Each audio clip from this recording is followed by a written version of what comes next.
Olá, nono ano, tudo bem? A nossa aula hoje de biologia, nós vamos falar sobre célula, né? Então, o tema da nossa aula é livro 2, capítulo 1, citologia, tá? Todo mundo aí acompanhando.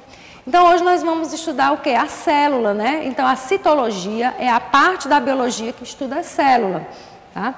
E o que é célula? Nós já estudamos em outras oportunidades, lá no 7º ano, no 8º ano também, que célula é a unidade básica, né, de todo ser vivo, ou seja, é a unidade morfológica e fisiológica dos seres vivos, né? Existe uma teoria, que é chamada de teoria celular, que diz 3 coisas, gente. Todo ser vivo é formado por célula, toda célula provém de outra célula pré-existente, né? E que a célula é a unidade morfológica e fisiológica de todo ser vivo. E as células, elas podem ser classificadas de acordo com a organização do seu material genético, ou seja, com a organização do seu DNA. E elas podem ser chamadas de procarióticas ou de eucarióticas. Qual é a diferença, professor? Então, relembrando os anos anteriormente estudados, né, onde nós estudamos célula, aqui nós temos um exemplo de uma célula procariótica e aqui nós temos exemplo de 2 células eucarióticas. Nas células procarióticas, né, em que organismo tem uma célula procariótica? Uma bactéria, tá, gente? A bactéria é o mais conhecido. Temos as arqueas, mas as bactérias são as mais conhecidas. Então, as bactérias, elas apresentam, né, são organismos unicelulares formados por uma célula procariótica. Então, aqui de vermelho, nós temos o cromossomo, que é o DNA, é o material genético que fica solto, né, disperso no citoplasma, tá? Nós temos aqui ainda pequenos orgânulos, que são os ribossomos, responsáveis pela síntese de proteínas. Mas no citoplasma nós não encontramos mais nada, além dos ribossomos e do material genético que está todo espalhado, certo? Na célula procariótica também é possível nós identificarmos por fora da membrana plasmática, né? Porque toda célula tem membrana, mas na célula procariótica, por fora dessa membrana, nós temos uma parede celular, tá? Essa parede celular serve para proteger melhor e dar forma a essa célula. Temos também, por fora da parede celular, uma estrutura chamada de cápsula. Essa cápsula vai conferir uma resistência maior a essas bactérias terem aos antibióticos, né? Encontramos também algumas estruturas, como as fímbrias, que vão ser responsáveis pela adesão dessa bactéria em determinado órgão, em determinado outra célula do corpo humano.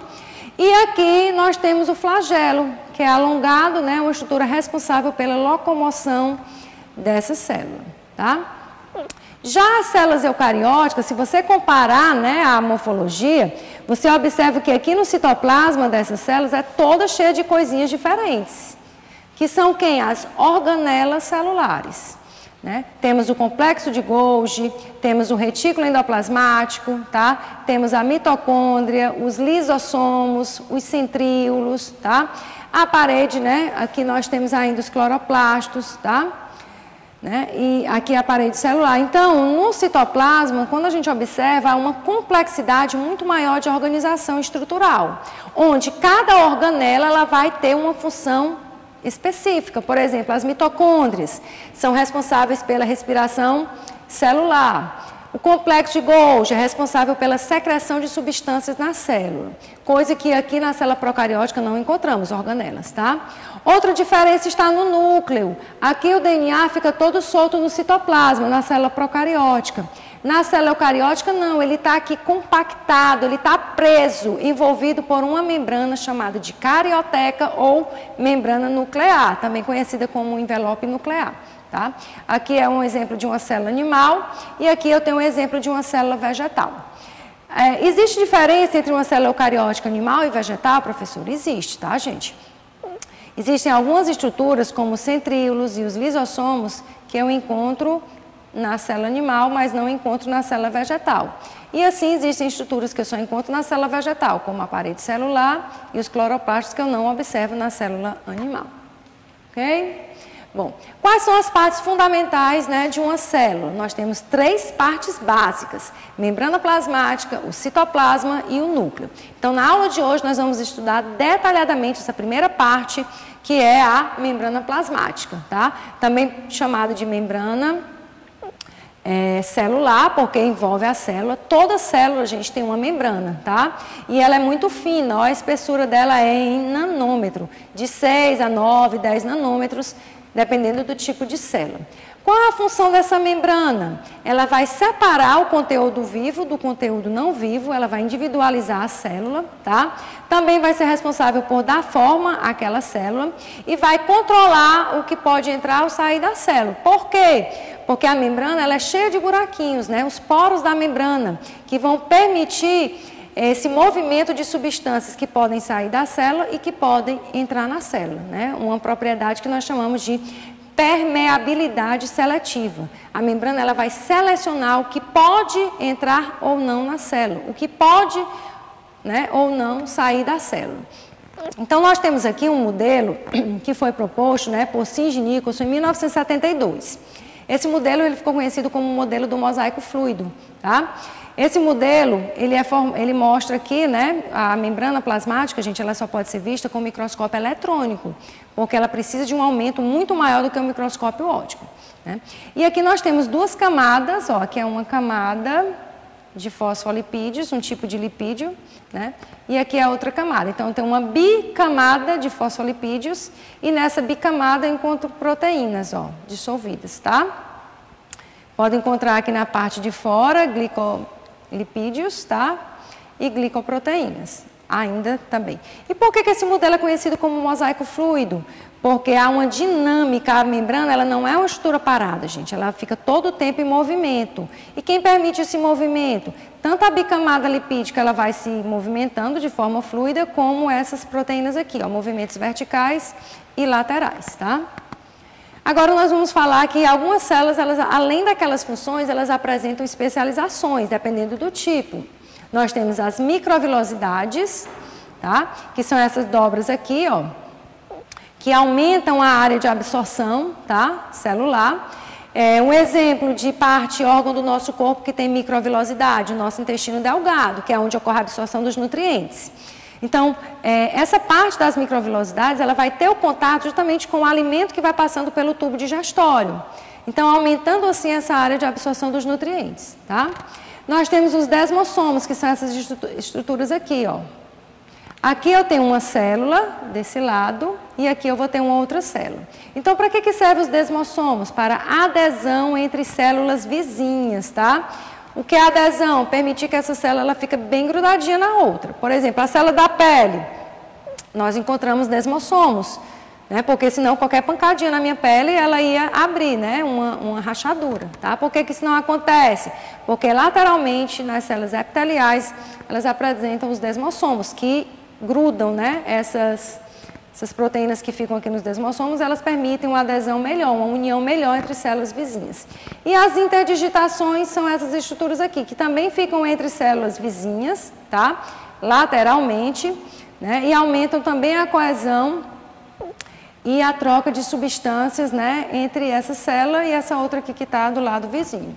Lembrando que nem todas elas tem que apresentar todas as três especializações, tá, gente? Aqui nós temos uma imagem que está mostrando, né, exatamente as três em conjunto, tá? Mas não necessariamente elas precisam estar juntas.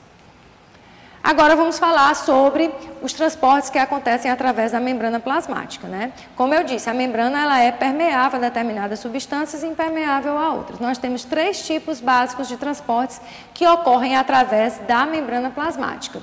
Transporte passivo, ativo e em massa, que são os três que nós vamos estudar hoje, né? Concluindo, portanto, a membrana plasmática. Bom, transporte passivo, né? O próprio nome já sugere. É um tipo de transporte que acontece na membrana plasmática que a célula não gasta energia para ele acontecer, tá? É um processo natural, é um processo espontâneo.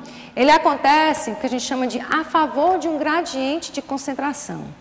Quando a gente fala a favor de um gradiente, a gente está querendo dizer que a substância ela vai se deslocar de um local onde ela está em maior concentração para um local onde ela está em menor concentração. Ou seja, de um meio hipertônico para um meio hipotônico, certo? Então, sempre a substância, por transporte ativo, vai passar de onde ela está em maior concentração para onde ela está em menor concentração.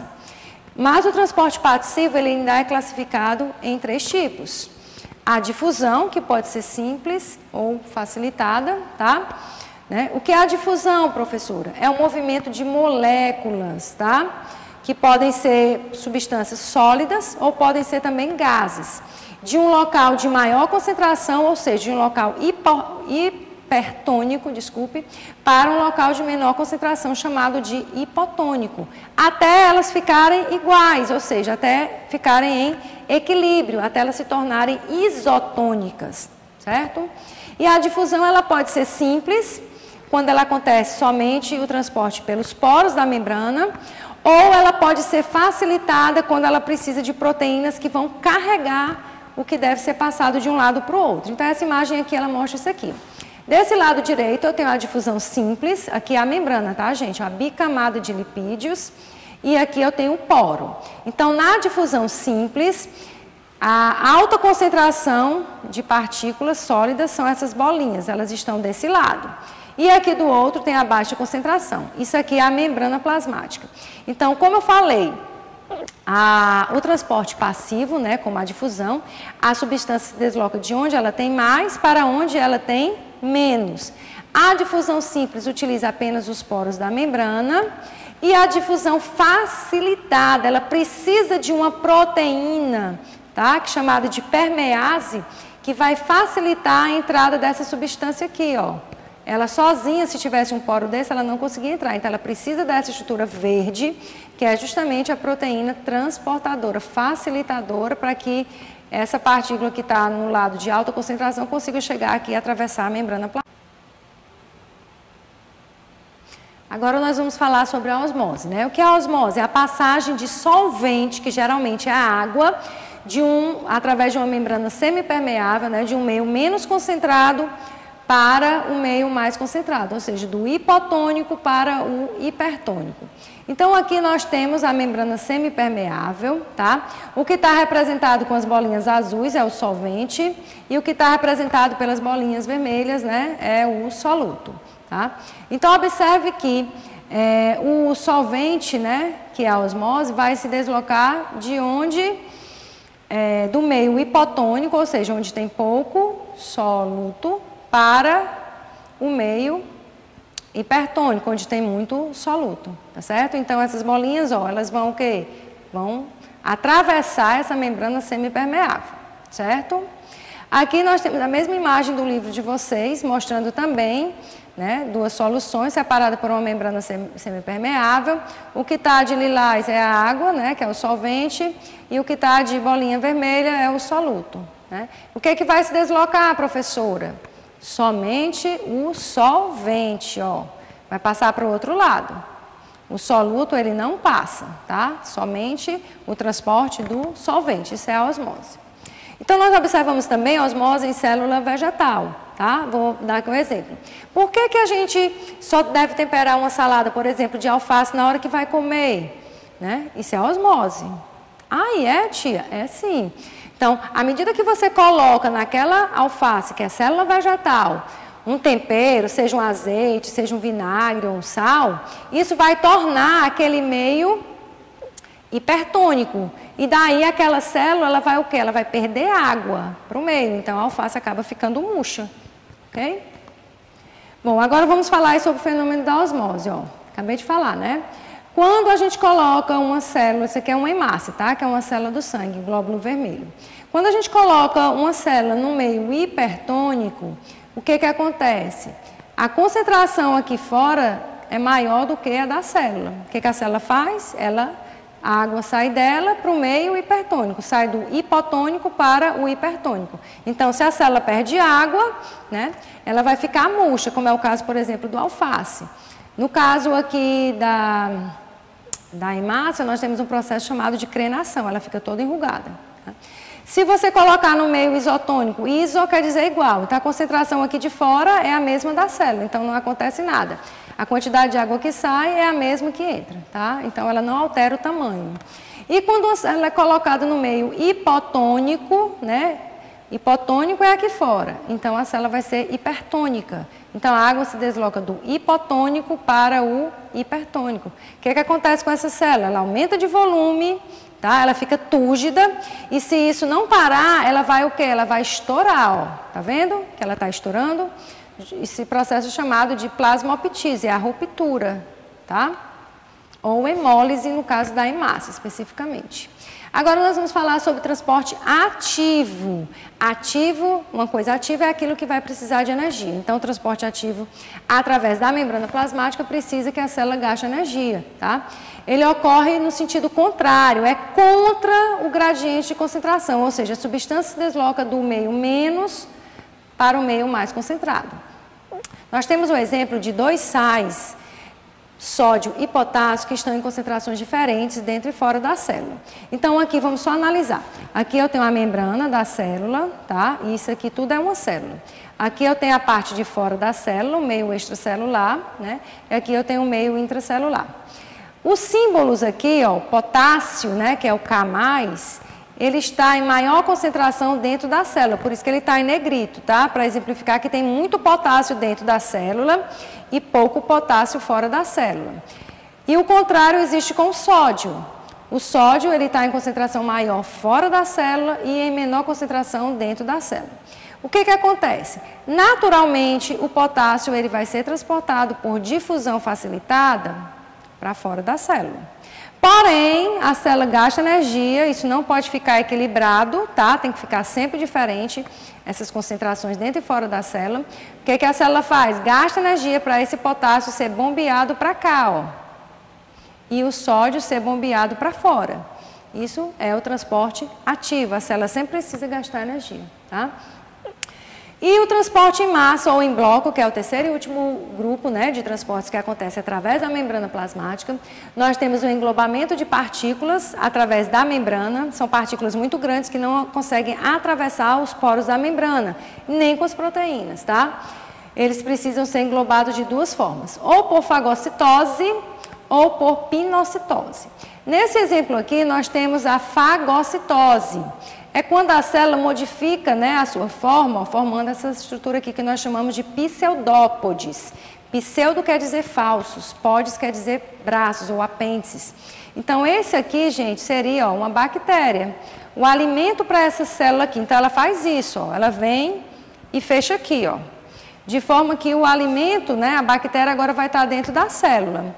Então, é o englobamento de uma partícula sólida. Isso aqui é a fagocitose. Sempre na fagocitose ocorre a formação dos pseudópodes, que são falsos braços. Já a pinocitose é o englobamento, né, de substâncias líquidas. Aqui são líquidos, pode ser gorduras, né? A célula forma uma fenda, ó. Essa gordura ela cai aqui dentro e vai ser digerida aqui dentro do pinossomo, tá? Todos os dois processos são processos de endocitose. E a exocitose, exo, significa colocar para fora, ou seja, eliminar substâncias, né, da célula. Então, as substâncias elas foram produzidas pelo próprio metabolismo celular e essas vesículas secretoras elas vão caminhando até chegar aqui na membrana, ó, vão caminhando pelo citoplasma, tá? E quando chega lá na membrana, elas se rompem e esse material secretado ou excretado, ele vai ser eliminado da célula, certo? Então, a nossa aula de hoje, né? Vou passar agora para vocês a agenda de casa, né? Página 90, o RA, dê uma olhadinha para ver esses processos de transportes pela membrana, né? No RA. Página 92 e página 94, tá bom? Então, tenham todos uma boa semana e até a próxima aula. Tchau, tchau.